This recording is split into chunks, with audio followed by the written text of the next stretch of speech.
Hello friends, welcome to my channel. So ఈరోజు మనం spring ఆనియన్‌తో non veg curry ఎలా prepare చేయాలో చూపించబోతున్నాను. సో ముందుగా అయితే నేను ఇక్కడ స్ప్రింగ్ ఆనియన్స్ తీసుకున్నాను. తర్వాత ఇందులో కావాల్సిన మసాలాలన్నీ ఒక ప్లేట్‌లోకి తీసేసుకున్నాను. ఇక్కడైతే నాన్ వెజ్‌ని నేను ఉడికించి పెట్టేసుకున్నాను. ముందుగా స్టవ్ ఆన్ చేసుకొని ప్రెషర్ కుక్కర్‌లో స్ప్రింగ్ ఆనియన్‌లోనే కొంచెం ఆనియన్ ఉంటుంది కదా! వాటిని తీసేసుకొని లైట్‌గా ఫ్రై అవ్వనివ్వాలి. సో చూస్తున్నారు కదా! ఇవి ఫ్రై అయిన తర్వాత ఇందులో అల్లం వెల్లుల్లి పేస్ట్ యాడ్ చేసుకోవాలి. పచ్చి వాసన పోయేంత వరకు బాగా ఫ్రై చేసుకోవాలి వీటిని కూడా. సో ఈ కర్రీ చాలా టేస్టీగా ఉంటుంది ఫ్రెండ్స్. చపాతీలోకి ఒకసారి తప్పకుండా ట్రై చేయండి.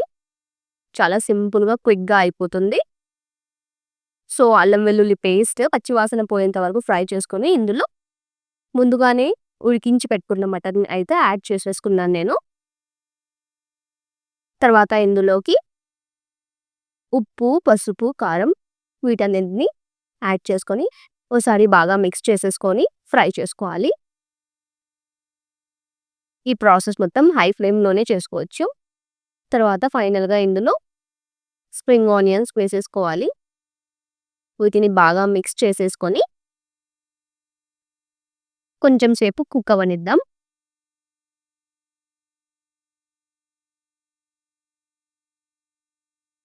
సో మూత పెట్టేసి కొంచెం సేపు కుక్ అయిన తర్వాత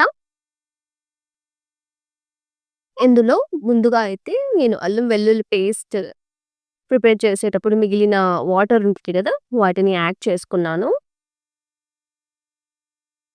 వేస్ట్ చేయకుండా ఆ వాటర్ వల్ల ఇంకా టేస్ట్ చాలా బావుంటుంది.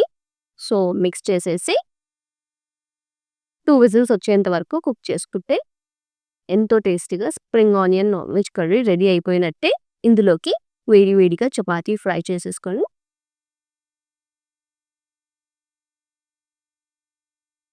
చపాతీతో ఈ స్ప్రింగ్ ఆనియన్ కర్రీ ఎంజాయ్ చేయడమే చాలా టేస్టీగా ఉంటుంది.